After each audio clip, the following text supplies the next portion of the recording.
Hola, buenas tardes. En esta segunda parte de la Ley de Migración vamos a tocar principalmente los temas de sanciones y de estancias en territorio nacional.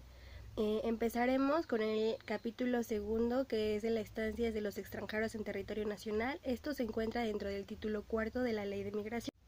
En el artículo 52 encontramos que los extranjeros van a poder permanecer en territorio nacional con la estancia de visitante, de residente temporal o residente permanente, siempre que cumplan lo establecido en esta legislación. También nos menciona que en la estancia de visitante podrá ser sin permiso para realizar actividades remuneradas. Esto quiere decir que podrá permanecer o transitar en territorio nacional por un periodo de hasta 180 días. O también podrá ser con permiso para realizar actividades remuneradas. Esto siempre que se tenga alguna invitación de alguna institución o empresa para realizar estas actividades, y podrá ser igual por un tiempo de hasta 180 días. O bien el visitante trabajador fronterizo, en el cual se autoriza a los extranjeros que sean nacionales de países con los cuales México establezca límites territoriales puedan permanecer hasta por un año siempre que no realicen actividades remuneradas. También está el visitante regional, en el cual se autoriza a que los extranjeros que igual sean nacionales de países con los cuales México establezca límites territoriales puedan entrar y salir cuantas veces gusten, siempre que su estancia no exceda de 7 días. También está el visitante por razones humanitarias. En este puede ser por ser ofendido o testigo de algún delito cometido en territorio nacional, y en este caso la estancia será hasta que se dé término de este caso. O también por ser niño, niña o adolescente migrante sin acompañante, o estar en condiciones de pedir asilo político o de refugiado, y en este caso la estancia será hasta que se arregle la situación migratoria. Igualmente está el visitante con fines de adopción, y en este caso su estancia será hasta que se dicte solución de la adopción y se encuentren en orden todos los documentos del adoptado, como su pasaporte, su visa y su acta de nacimiento. Y bien, en la parte de la estancia de residente temporal encontramos que podrá ser por un tiempo no mayor de 4 años, y este podrá ser con permiso para laborar y con la preservación familiar. Eso quiere decir que su cónyuge o concubina, hijos o hijas, madres o padres podrán trasladarse junto con esta persona y podrán también adquirir la estancia de residente temporal. También encontramos la estancia de residente temporal para estudiantes, en el cual solamente podrá permanecer hasta que terminen los cursos o programas en los cuales esté inscrito, y en este caso solamente podrá realizar actividades remuneradas siempre que se tenga una carta por la institución en la cual esté estudiando y que sea una actividad relacionada a sus estudios. Y por último encontramos la estancia de residente permanente, en el cual pues podrá permanecer por un tiempo ilimitado. El artículo 53 nos habla de los visitantes, con excepciones de aquellos que por razones humanitarias o de quienes tengan un vínculo con un extranjero o mexicano con residencia regular en México no podrán cambiar de condición de estancia y tendrán que salir del país hasta concluir el periodo de permanencia autorizada. El artículo 54 nos dice que se otorgará la condición de residente permanente a todos los extranjeros que se encuentren en las siguientes situaciones. Como primer punto está que sea por razones de asilo político, reconocimiento de la condición de jubilado y protección complementaria o por la determinación apátrida. Esto es, a aquella persona que no es reconocida por ningún país como ciudadana. También por el derecho a la preservación de la unidad familiar. También que sean jubilados o pensionados y que reciban de alguna empresa particular, de algún gobierno extranjero u organismos internacionales un ingreso que les permita vivir en el país. También que hayan transcurrido 4 años desde que el extranjero cuenta con el permiso de residencia temporal y por tener hijos de nacionalidad mexicana por nacimiento. Y todos los extranjeros que tengan o que reciban la condición de estancia de residente permanente tendrán la posibilidad de trabajar, de obtener un permiso para trabajar y obtener una remuneración a cambio de esto. Y también tendrán la posibilidad de entrar y salir del país cuantas veces lo deseen. Continuando, el artículo 55 nos dice que los residentes permanentes tendrán el derecho a la preservación de la unidad familiar, por lo que podrán ingresar con o solicitar posteriormente el ingreso de las siguientes personas. 1. Padre o madre del residente permanente. 2. El cónyuge, al cual se le concederá la condición de estancia de residente temporal por 2 años y podrá obtener la condición de estancia de residente permanente siempre y cuando exista un vínculo matrimonial. De concubinato, al cual se le va a conceder la condición de estancia de residente temporal por 2 años y al igual que el cónyuge puede recibir la condición de estancia de residente permanente siempre y cuando exista un vínculo de concubinato. También los hijos del residente permanente, del cónyuge o concubinato, siempre y cuando sean niños, niñas, adolescentes y que no hayan contraído matrimonio y estén bajo su tutela o custodia. Y los hermanos del residente permanente, siempre y cuando sean niños, niñas, adolescentes que no hayan contraído matrimonio y que estén bajo su representación legal. Y bien, continuando con el tema de las estancias, el artículo 56 de esta ley de migración nos dice que nosotros como mexicanos tenemos el derecho a estar con nuestra familia, es decir, el derecho a la preservación de la unión familiar. El artículo 57 nos dice que la Secretaría puede establecer un sistema de puntos para que se pueda otorgar la residencia permanente sin necesidad de cumplir con los 4 años que se establecen. Al obtener esto, se va a otorgar un permiso de trabajo y de igual forma el derecho a la preservación de la unión familiar, que ya se mencionó con anterioridad. Y bueno, para cumplir con este sistema se deben contar con los siguientes puntos, que en primer lugar serían los criterios necesarios que necesita el sistema de puntos.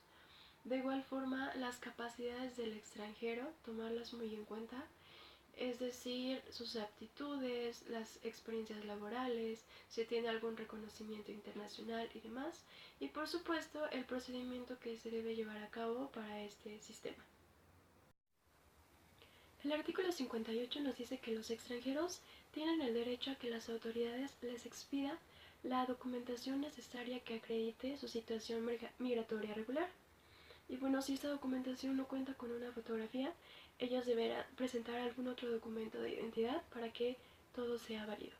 El artículo 59 nos dice que los residentes temporales y permanentes, con excepción de aquellos que soliciten asilo político, reconocimiento de las condiciones de refugiados o determinación de apátridas, tendrán un plazo de 30 días naturales a partir de su ingreso al territorio nacional para gestionar ante el Instituto la tarjeta de residencia, misma que permanecerá vigente durante el tiempo que se haya autorizado. Con esta tarjeta acreditarán su situación migratoria regular en el territorio nacional mientras esté vigente. Los solicitantes de asilo político, reconocimiento de las condiciones de refugiados, que se determinen como apátridas o que se les otorgue una protección complementaria, obtendrán su tarjeta de residencia permanente al concluir los trámites correspondientes. Una vez obtenida la tarjeta de residencia, los residentes temporales y permanentes tendrán derecho a obtener de la Secretaría la clave única de registro de población. El artículo 60 nos menciona que los extranjeros, independientemente de su condición de estancia, podrán, sin que para ello requieran permiso del Instituto, adquirir valores de renta fija o variable, así como realizar depósitos bancarios. De igual manera, podrán adquirir bienes inmuebles urbanos y los derechos reales sobre los mismos, con las restricciones señaladas en el artículo 27 de la Constitución. El artículo 61 nos dice que ningún extranjero podrá tener dos condiciones de estancia simultáneamente. El artículo 62 nos dice que los extranjeros a los que se les autorice la condición de estancia de residente temporal podrán solicitar al Instituto el cambio de su condición de estancia, previo a los requisitos establecidos en el reglamento.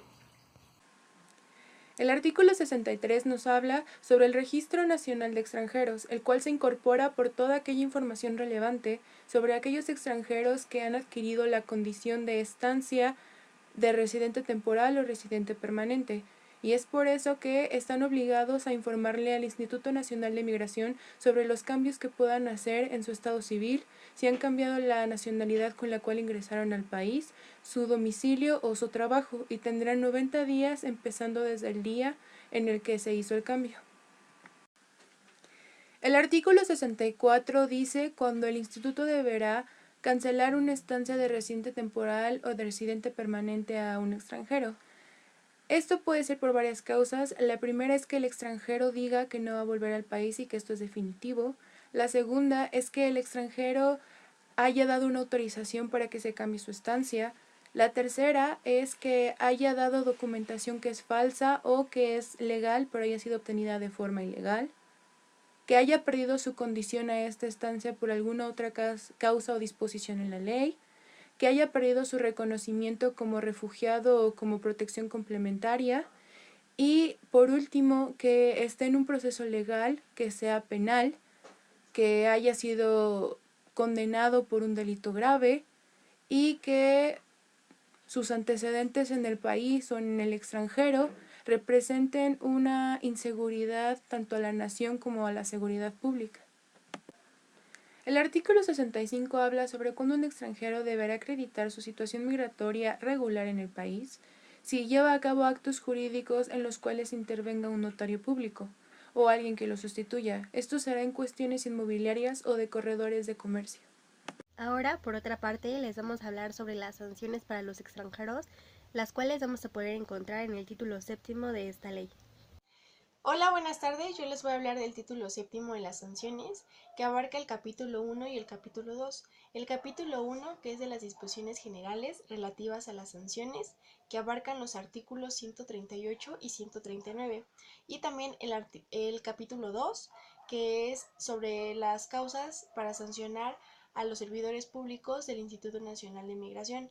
El artículo 138 nos dice que el Instituto Nacional de Migración impondrá sanciones dentro de los límites señalados para cada infracción, con base a la gravedad de la misma y el grado de responsabilidad del infractor, tomando en cuenta, número 1, las circunstancias socioeconómicas del infractor, número 2, las condiciones exteriores, antecedentes del infractor y los medios de ejecución, así como el monto del daño o beneficio derivado del incumplimiento de obligaciones. El artículo 139 nos dice que los ingresos que la Federación obtenga efectivamente de las multas por infracción a esta ley se destinarán al Instituto Nacional de Migración para mejorar los servicios que en materia migratoria proporciona.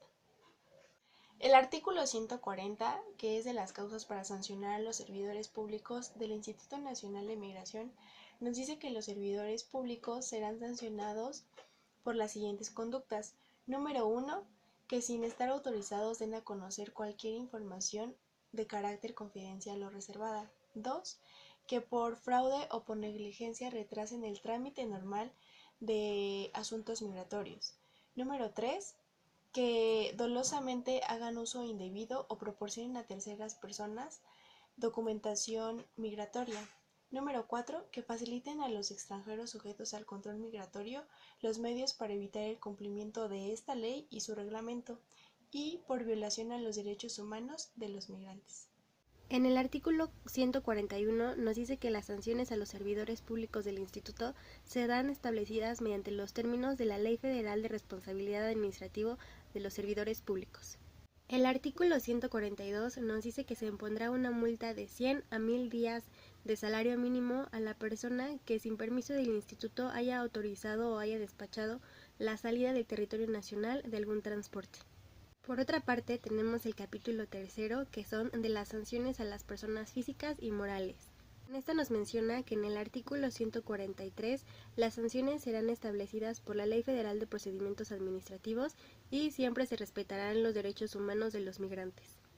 En el artículo 144 nos menciona que será deportado del territorio nacional el extranjero que haya sido internado al país sin la documentación requerida o bien con documentación falsa, de igual manera que ostente ser mexicano sin serlo, o bien que, habiendo ya sido deportado, intente nuevamente internarse al país sin haber obtenido un acuerdo de readmisión. Y por otra parte tenemos que la deportación será definitiva en caso de que el extranjero sea un peligro para la soberanía nacional o bien para la seguridad nacional y la seguridad pública. Y por otra parte tenemos el artículo 145, el cual nos dice que si un extranjero quiere regularizar su situación migratoria, tendrá que pagar una multa de 20 a 40 días de salario mínimo. El artículo 146 nos dice que a los extranjeros que se les expida una regulación de situación migratoria cuando se haya excedido del plazo de estancia o hayan realizado algunas actividades que no tenían, se les dará una multa de 20 a 100 días de salario mínimo general. El artículo 147 nos dice que a quien retenga la documentación de algún extranjero que acredite su situación migratoria, salvo sea la autoridad pertinente, se les dará una multa de 1.000 a 10.000 días de salario mínimo general. Por su parte, el artículo 148 dice que a aquellos servidores públicos que hayan negado los servicios o que estos pidan requisitos de más o que no sean, se les constará a una multa de 20 a 1.000 días de salario mínimo general. Y el artículo 149 nos dice que a cualquier persona que reciba en custodia a algún extranjero o que aleje del control del instituto a este, le será otorgada una sanción de 500 a 2.000 días de salario mínimo general. El artículo 150 nos menciona que se impondrá una multa de 100 a 500 días de salario mínimo vigentes en el Distrito Federal al mexicano que contraiga matrimonio con un extranjero con el fin de que este último pueda obtener los beneficios que la ley imponga y pueda radicar en el país. De igual manera, el extranjero que contraiga matrimonio con un mexicano será acreedor a una multa similar. El artículo 151 nos dice que se impondrá una multa de 1.000 a 10.000 días de salario mínimo vigentes en el Distrito Federal a la empresa de transportación marítima que permita el descenso a tierra de los pasajeros o tripulación antes de que la institución otorgue los permisos correspondientes. El artículo 152 nos menciona que el desembarco de personas de transportes provenientes del extranjero efectuados en lugares distintos a los destinados al tránsito internacional de personas se castigará con una multa de 1.000 a 10.000 días de salario mínimo vigentes en el Distrito Federal y se impondrá a las personas físicas o morales con actividades comerciales dedicadas al transporte internacional de personas. El artículo 153 nos menciona que las empresas dedicadas al transporte internacional, terrestre, marítimo o aéreo que trasladen al país extranjeros sin su documentación migratoria vigente serán sancionadas con una multa de 1.000 a 10.000 días de salarios mínimos vigentes en el Distrito Federal sin perjuicio de que el extranjero en cuestión sea rechazado y que la empresa lo regrese a su lugar de origen. El artículo 154 establece que serán responsables solidarios la empresa propietaria, los representantes, los consignatarios y los capitanes o las personas que estén al mando del transporte marítimo cuando éste desobedezca la prohibición de introducir pasajeros que hayan sido rechazados o deportados por las autoridades competentes en el territorio nacional, y esto se pagará con una multa de 1.000 a 10.000 días de salario mínimo vigente general en el Distrito Federal. Esto también se aplica a los transportes aéreos y en ambos casos se abrirá un acta circunstancial en la cual se dará a conocer las particularidades de cada caso. El artículo 155 establece que se impondrá una multa de 1.000 a 10.000 días de salario mínimo general vigente en el Distrito Federal a la empresa propietaria, a sus representantes o consignatarios, cuando la embarcación salga de puertos nacionales en tráfico de altura sin antes haber tenido una inspección de salida por el instituto y que éste haya dado una autorización para iniciar el viaje. En el artículo 156 se menciona que las personas que visiten transportes marítimos extranjeros sin permiso de las autoridades migratorias podrán recibir una multa de 10 a 100 días de salario mínimo general vigente en el Distrito Federal o un arresto de hasta 36 horas. El artículo 157 establece una multa de 1,000 a 10,000 días de salario mínimo general vigente en el Distrito Federal a todas las empresas internacionales de transporte aéreo o marítimo que incumplan con la transmisión electrónica de la información establecida en el artículo 46 de esta ley, el cual es información relacionada con los pasajeros, la tripulación y los medios de transporte que entren y salgan del país. También esta multa se impondrá cuando la transmisión electrónica sea extemporánea, esté incompleta o no sea correcta. El artículo 158 establece que se impondrá una multa de 20 hasta 100 días de salario mínimo general vigente en el Distrito Federal a todos aquellos residentes permanentes o temporales que se abstengan de donar la información del instituto sobre los cambios que hagan en su estado civil, en la nacionalidad, en su domicilio o en su lugar de trabajo, incluso si lo hacen pero de forma extemporánea. Con esto concluimos esta segunda parte de la Ley de Migración y pues les agradecemos por su tiempo y disposición, deseándoles un buen día. Hasta pronto.